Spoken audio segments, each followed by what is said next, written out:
Church, I done heard of the men's being whipped before. But in terms of Patrick and Thais, I'd be damned if I'ma let somebody 4,000 miles away restrict my movements about the country. Baby, listen, at a certain point in time, you have to realize that you are the creator and enabler of that entire dysfunctional situation. I got my notes. I hope y'all got yours. Let's get on into this damn mess.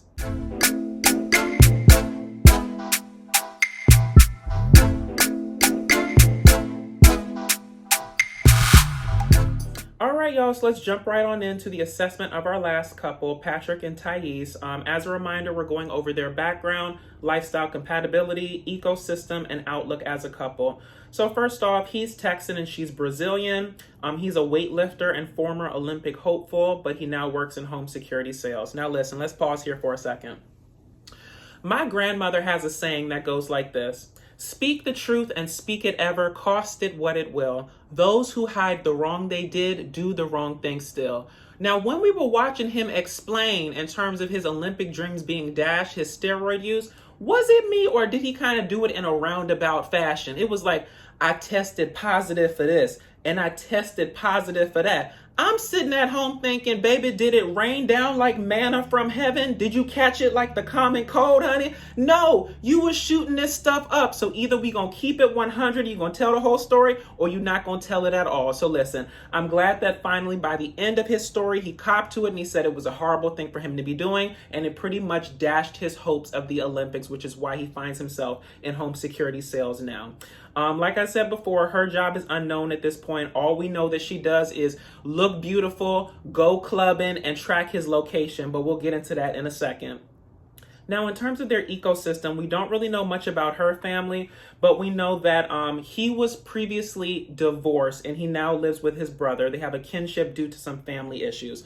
So apparently, his relationship with his ex-wife was pretty much predicated on their working out together. She was a, weightlifter as well, and it was something that they did in a communal fashion, right? And so when that went away with the whole steroid scandal and him being, axed from being able to compete in competitions, clearly that was a pressure point for that relationship, and she filed for divorce. Now, as a result of that, he has this house, he has this life, and he's now questioning, what's my purpose? What am I supposed to do now? I'm in a very dark place. My wife has left me. And so as a result of that, his brother basically moves in and plays Captain Save-A-Ho, right? And so he comes in and he heals him back. He nurses him back to health. He teaches him that he's okay. He's worthy and he can go back out there and love and live again. So kudos to that brother. That's what a brother is supposed to do, to step into a bad situation, make it better, and help you to get to a higher plane of life and a better way to approach life. So good job for that damn brother.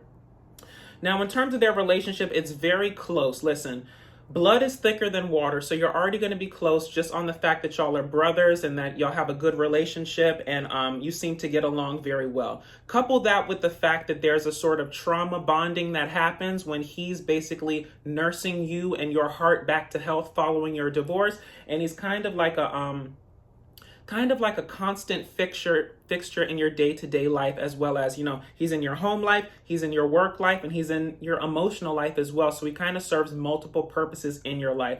Now, we come to find out that Thais does not like the brother or the frat boy / party lifestyle. Now, I don't personally know exactly why Thais does not like him. It doesn't really go into real depth in terms of if they've ever had an argument or if there's any backstory there. But it seems like it's really phrased around that she doesn't like that he's always around, right? She doesn't want to come to America and live with somebody. So I don't know if that's something in the Brazilian culture when you get married to somebody or you're with somebody, you live alone and nobody is, in the house with you. But to me, if the brother is paying rent and he's staying out of your way and he seems to be a pleasant person, I don't understand the harm, right? But everybody wants their household set up differently. I think it will create an issue in terms of them not really getting along because the brother is such an intricate person to him. And she seems to be a person that he really wants to pursue. Like the dynamics of that relationship seem a bit off, but we'll tackle that next in terms of the couple's outlook. Now, in terms of their outlook, I wrote that it's pretty much mixed. Like I said before, the brother tensions. Blood is thicker than water, okay? I've known him all my life. He's helped me through this difficult situation. We work together. We have a kinship, okay? by all accounts and purposes, I have not known you as long as I've known him. We've never been trauma bonding, and our relationship is really not that deep, all things considered, right? Furthermore, if he goes and kicks the brother out the house, right, it kind of will create a situation where the brother feels slighted in some sense. And should the relationship not work out with Thais, the brother's going to be like, listen, you made your bed, now lie in it, figure it out on your own. So, he doesn't want to alienate the brother, while also wanting to preserve the relationship with Thais. So it's gonna be a delicate balance, okay? And I think it's gonna require multiple conversations with your brother in terms of, like, I don't know if he's paying you rent in your house. I don't know, the dynamics of the financial aspect of that relationship. Is he able to move out? Is he able to sustain himself, right? And if so, that might be a conversation that y'all need to have and say that, at least for these first 3 months, I really want to focus on this relationship. If we could get you a little apartment in the sky, down the street or in the metropolitan area, let me let my relationship breathe for a second, right? And see what it is without the added pressure of you being in the house and her already having a problem with you, right? So I'm not saying by any stretch of the imagination, throw your brother out into the cold. I'm just saying that if you want to try to give this, legs to stand on and room to grow, it may be something to look into. Or you can approach it from the fact that, listen, this is my brother, he is going to be here, and we're going to have to figure out some way to coexist. There are multiple ways to do it, but I think if that brother would move out and you phrase it in a nice way, it probably would go over better in the long run. Now, in terms of more of their outlook together, let's talk about her jealous ways.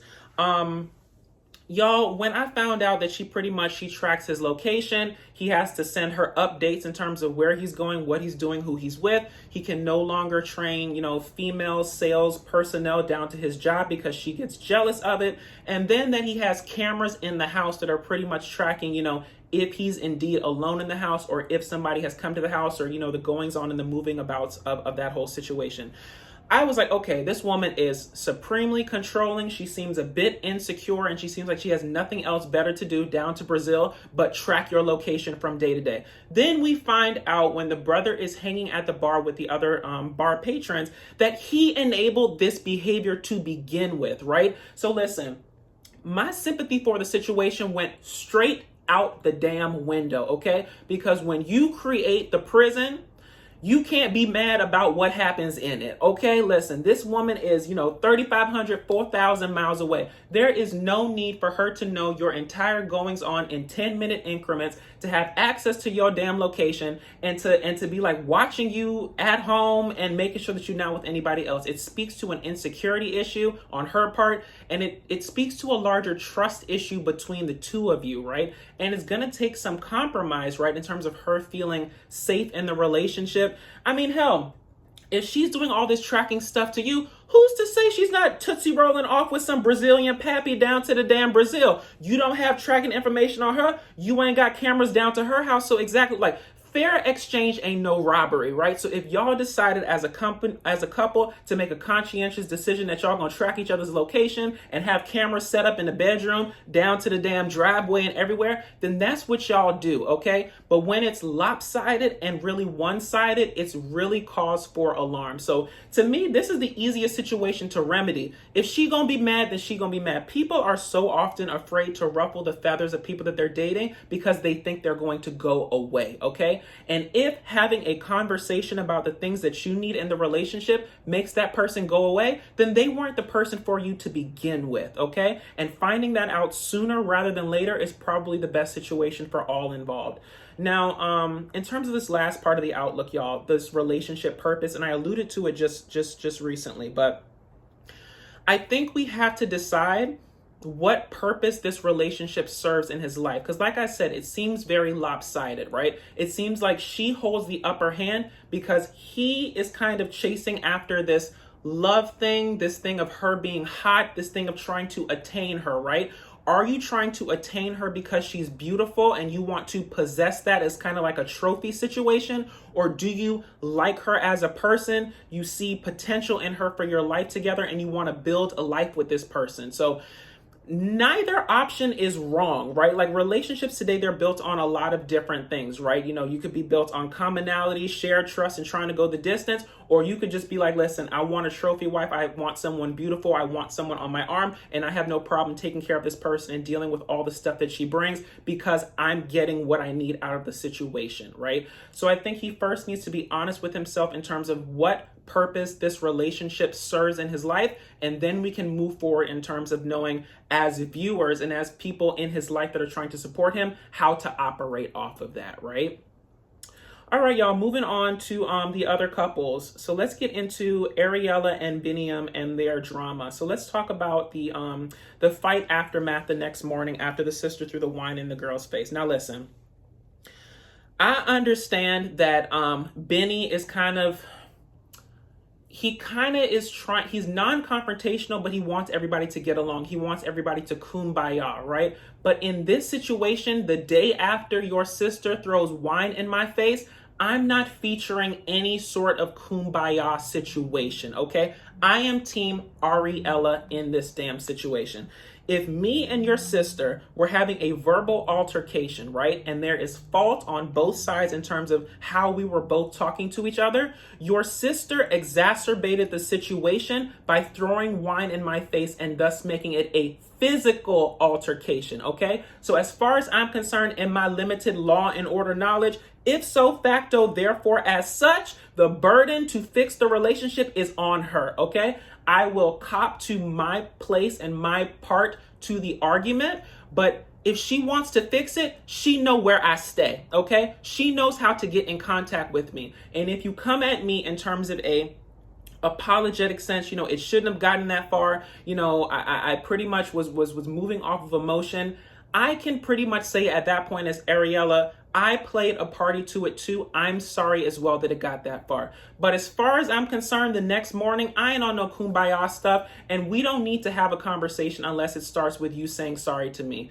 And I've tried to look at this in the most pragmatic way possible and try to remove myself from it. But I just don't see the purpose of Ariela apologizing to the sister when the sister threw the wine in her face first. I think that level of disrespect, like we have to apologize for that first before we can get to anything else. And in terms of Bini being mad at her for not wanting to make it right, listen, this whole situation was of your damn creation, okay? So as far as I'm concerned, if you had a conversation with your sisters 3 days prior or however much time that you knew about us leaving prior, she wouldn't have even been in this situation as your damn wife, okay? So I think you wanting her to make it right and kind of wanting her to just, you know, go along to get along. Listen, if she went down to the damn lunch and she talked to her, right, and they just stayed civil at the table, at the end of the day, that's nothing but an empty gesture, okay? So it serves no purpose but increasing Bini's confidence in the situation and Bini's happiness, okay? There is no healing on either side for the sisters or Ariela. And to be completely honest, it's an empty gesture and worth nothing other than Bini's comfortability, right? So listen, I'm team Ariela. In that situation, y'all drop down in the comments and let me know if you agree or if you think, you know, mama should have just went along to get along and apologized and took it from there.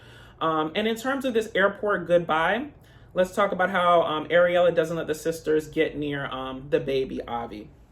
Now listen, Bini wanted his sisters to come and say goodbye, right? Essentially to the baby, to Ariela, and so on and so forth. The problem that I have in the situation is, like I said before, we are not in a healing mindset, okay? Everybody is not meant to be friends, okay? Sometimes civility is paramount to the situation. You know, we don't have to be kumbaya. And I think Bini's constant need for everything to be in a defined, beautiful, wrapped up box with a bow on it is it's not serving anybody in a fruitful way, right? So listen, when the sisters get there, the first thing out their damn mouths is, we do not want to come face to face with Ariela, okay? Perfectly fine. You've already set the boundaries of the damn relationship. That's fine. Ariela don't want to come face to face with y'all, you know, either. Once we get 6,000 miles between us, perhaps, you know, absence can make the heart grow fonder. And at some point we can come together and fix the situation. But the day after you throw wine in my face and are not apologetic, don't want to see me, but want to see my child, I don't really have anything for you. So I'm kind of double-minded on the whole the whole Abi, the baby, the situation, in terms of whether it was wrong for her not to let them say bye to the child. She came up with some lie, or she had Bini come up with some lie saying that Abi is sleeping and stuff like that. Now listen, there's a saying that you cannot do wrong to someone and tell them how mad to get, right? So I fully understand that Ari feels a certain way, but there's a relationship with the baby that the aunts technically have. And then I got to thinking, listen, they said goodbye to the child earlier in the damn day. So does it really make that much difference that, 4 or 5 hours later, you want to say bye again? I mean, you already said your goodbyes before, so I could understand, that aspect on the Ariela side, right? But on the sister side, if you have no respect for the mother of the child, then what is her incentive to try to facilitate an environment where you bond with the damn child, okay? Y'all are the aunts of the children. Are you important in the grand scheme of the child's life? Yes, because, it takes a village to raise a child, and there's an ecosystem that goes along with it. But she's not holding the father of the child away from the child. They have a good relationship, and they're working on that, or they're working on making it better and going forward with that. But as far as the aunts, listen, if you can't respect me as the mother of the child, I'm kind of the mind that I don't know if I necessarily want my child around you, right? I know that he's young, and right now he doesn't really have any sense of what's going on, but let that baby get older and whatnot. And then if you don't get along with the mom, what are you telling my child when I'm not there? What are you putting in his head? What are you trying to turn him against his mother for down the road? And I understand that, it's kind of like conjecture and me talking about a relationship down the road when we're talking about just a baby situation here. But I think how you start the race is how you end it, okay? And I'm a firm believer in keeping it 100 entirely, right? So if we're going to have a civil relationship and you're going to be around my child in my presence, then there's going to have to be some level of respect shown there. And I think because the respect was out the window, I think all bets were off in terms of what Ariela did and in terms of whether it was right or wrong. So y'all drop down in the comments and let me know what you think about that situation too. Now, in terms of Kara and Guillermo, I missed them a bit in terms of, them not being really around in the last episode. But let's talk about this computer or not situation. Now, I'm going to keep this brief.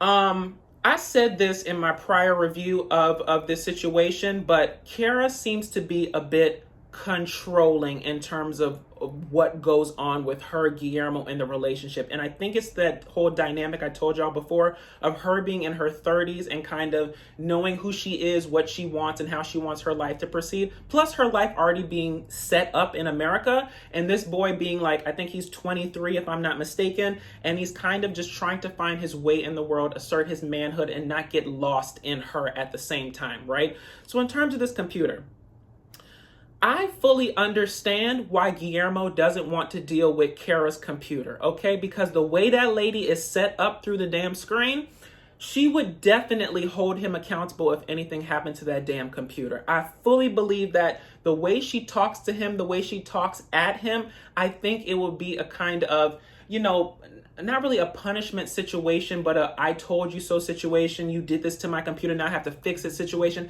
And he doesn't want to hear your mouth. Now listen, if we have $6,000 allocated for the 3 months that you can't work in terms of us figuring out our relationship, and if we should stay together the 9 months afterwards, or I think the 6 months afterwards that you can't work, so a total of 9 months, we have $6,000 with which to sustain you, okay?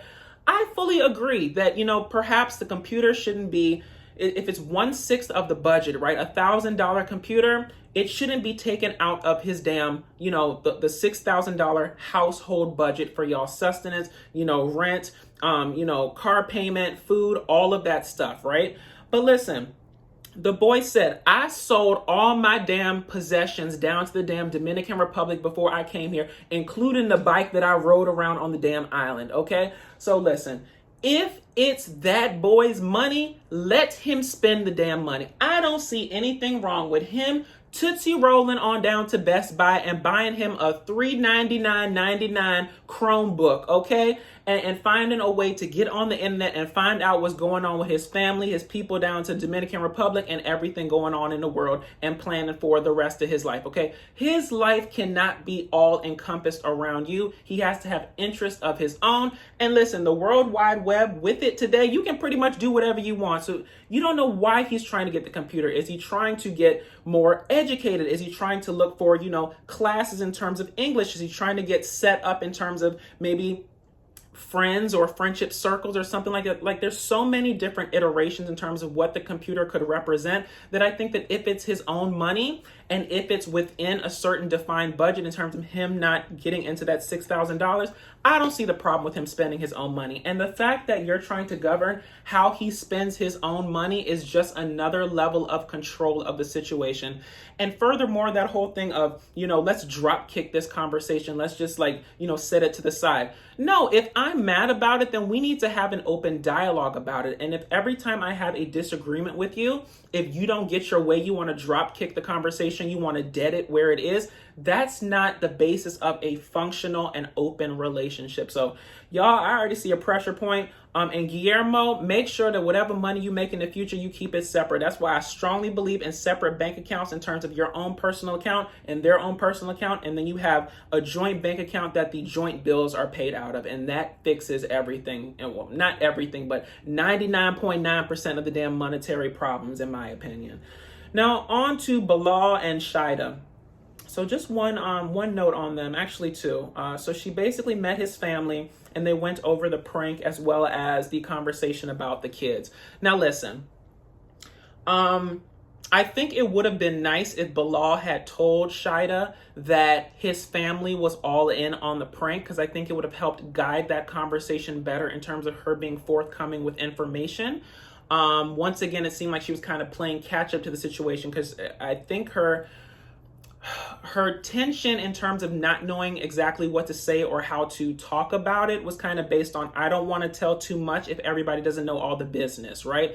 But listen, I'm a straight shooter in the situation. I'm kind of forthcoming, and I'm a type of person, like, I would just rather take control of the situation, right? So I think if that lady had just gotten in that damn situation and said, listen, what I expected off the plane was not what I actually ended up in, right? I approached the situation badly. I could have definitely responded better in the situation, but upon reflection of it, I apologized to him the next morning, and I realized that, just because this is where he's at doesn't mean that this is where he always will be, and I'm willing to work with him in that situation. And come to find out, look, I was rewarded for my loyalty to him and my willingness to get together and figure out this relationship together, and look at all the stuff that, he's blessed me with now in terms of this bigger house. Like, there was a way she could have phrased it to take control of the narrative and not sort of be, the person in the situation that everyone is kind of dumping on, or everyone is looking on as someone that's ungrateful and stuff. Like, I would like Shaeeda to kind of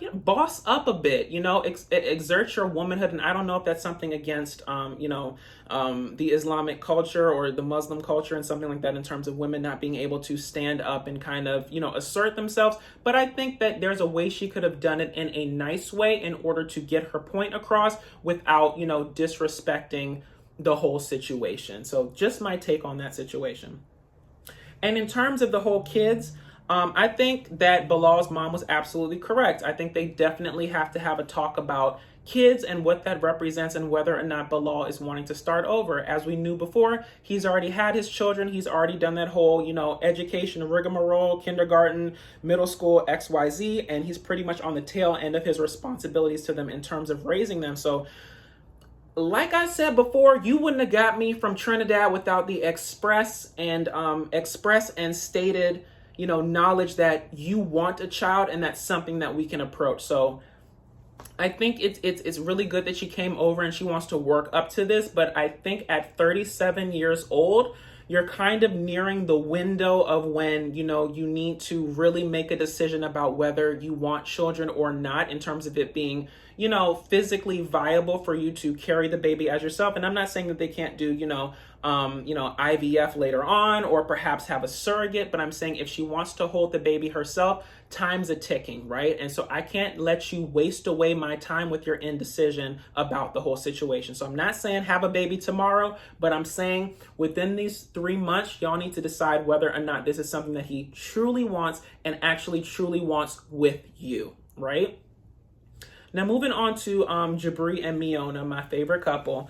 Let's talk about them getting the band back together, or Jibri getting the band back together. So listen, as we know, Miona wants to get to California, okay? I just don't think she's realistic in realizing what it takes to get to California, okay?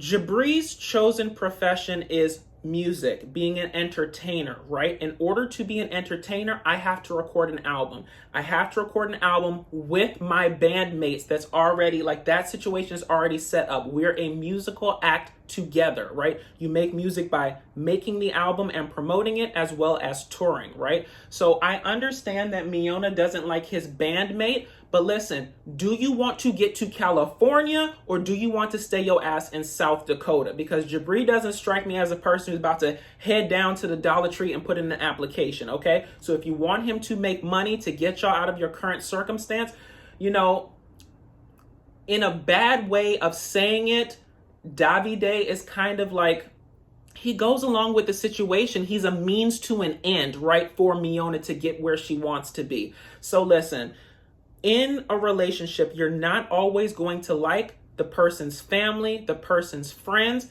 but you kind of have to be pragmatic in the situation and see the bigger picture. And I think constantly making it an issue in terms of picking Davide or picking Miona, in terms of, Miona being like, it's either me or Davide, you can't have both, it's kind of pretty short-sighted in terms of where she wants to go. Because if he picks you, mama, y'all finna stay in South Dakota, and then you finna get on a plane and head back to Serbia, okay? So you need to kind of play the game 10 steps ahead. And I understand that you don't like this man, and I understand that he doesn't like you, and it's based off one altercation. But listen, first impressions are paramount, okay? And so if in that first impression, he doesn't feel, in terms of Davide, doesn't feel that you're the right person for his friend that he's known for X amount of years, that's a valid concern, okay? So perhaps y'all need to spend some more time together. And like I said before, in terms of another couple, everybody don't have to be friends, okay? But you can be civil to get to a common goal, right? And a common place. If you want to get to California, Davide is pretty much your best bet of getting there with Jibri. Now, let's talk about this dinner impossible. We're not going to spend too much time on it, y'all.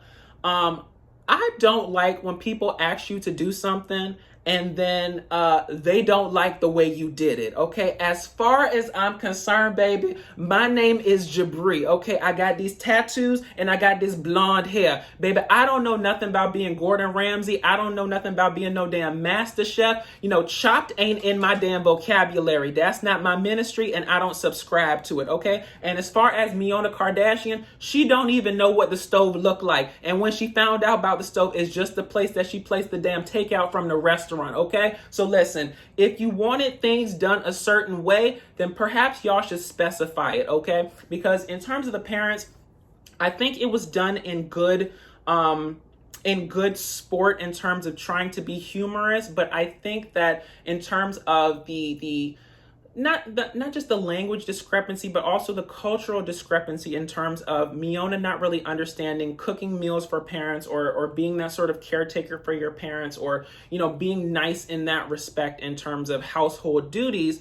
You don't want to kind of kick somebody when they're already trying their best, right? Now, listen, if Tootsie rolling down to the damn, Save-A-Lot, Safeway, grocery store and buying the pre-made Alfredo and trying to make that a worthwhile meal is not working, then perhaps if y'all want them to make meals, teach them how to cook, right? If they're open to it and whatnot, teach somebody how you want it to go, right? Like, we teach people how to treat us. And if you want those children to be responsible in the house and to be responsible for making meals twice a week, then Teach him a little bit. Miona definitely don't know. Miona Kardashian doesn't know nothing about the damn stove, okay? And Jibri seems like a microwave type dude, right? So teach him what you want him to know, or baby, just let him get takeout from the restaurants of your choosing, and we could just dead this whole issue as it is. So listen, I understand the parents trying to be good natured and be humorous in the situation, but I think you're going to have a bit of tact with them, because kicking them while they're kind of down is just going to push them further away. And as they can't really get away, it's just going to create more tensions between Jibri and Miona in terms of her pressuring him to get out of the damn situation to begin with. And on to our last couple, Emily and Kobe. Y'all, let's talk about Kobe and his tidy whities.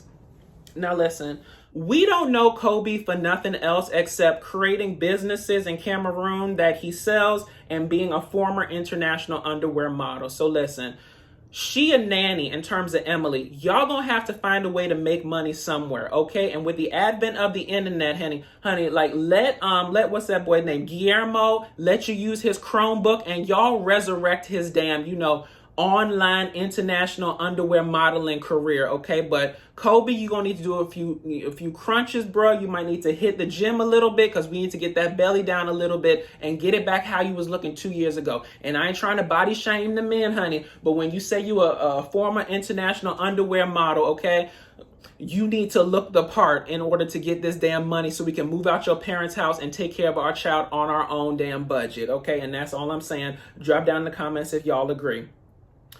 And on to a good note in terms of Kobe meeting Coben. I thought that him being so emotional was amazing. I think that we rarely see men get so emotional and have such a sensitive side as it relates to their children. As a man, you're supposed to be hard, you're supposed to be tough, you're supposed to show, that tough side, that macho side, that machismo, lightweight toxic masculinity, if you ask me. But it was nice to see Kobe be so emotional, talking about his child, talking about seeing him after 2 years and moving forth in terms of what it means to be his father and in his life, right? Now listen, babies are very fickle, okay, in terms of their love and affection, and they kind of stick to who they know. So it might take a while for Coben to warm up to Kobe, but keep trying. You're gonna be in that house. You're going to be, dealing with that mother, dealing with that family. And so just be there in whatever capacity you need to be there. And eventually the child will warm up to you. Okay. I did not like how Emily was kind of snapping at him when he was messing with the baby foot and stuff. Like, he don't know no damn better. I just don't like when you snap at somebody when they really don't know any different in the situation. But listen, that was just a minor event. And I always say, one time is a fluke, twice is a pattern. So we're going to see. I'm watching you, Emily, but it was really nice to see Kobe be so emotional and so in love with his child and the prospect of being a dad. So I hope it all goes well. And I really do like how her father, in terms of Emily's father, is like, listen, I'm pretty much going to give you the rope to hang yourself, okay? I'm going to be there. I'm going to support you all, but I'm also going to be watching in terms of how you interact with my daughter and my grandson. And that's what a protective grandfather and father is supposed to do. So good for that man, and I hope it all works out. Anywho, y'all, I think that's really all I wanted to say about this episode. So if you liked what I said, please feel free to like, comment, and subscribe. Follow me on all social media at DatDamnDasher. And until next time, y'all, everybody is not meant to be friends. Sometimes civility is paramount. I'll talk to y'all later. Bye.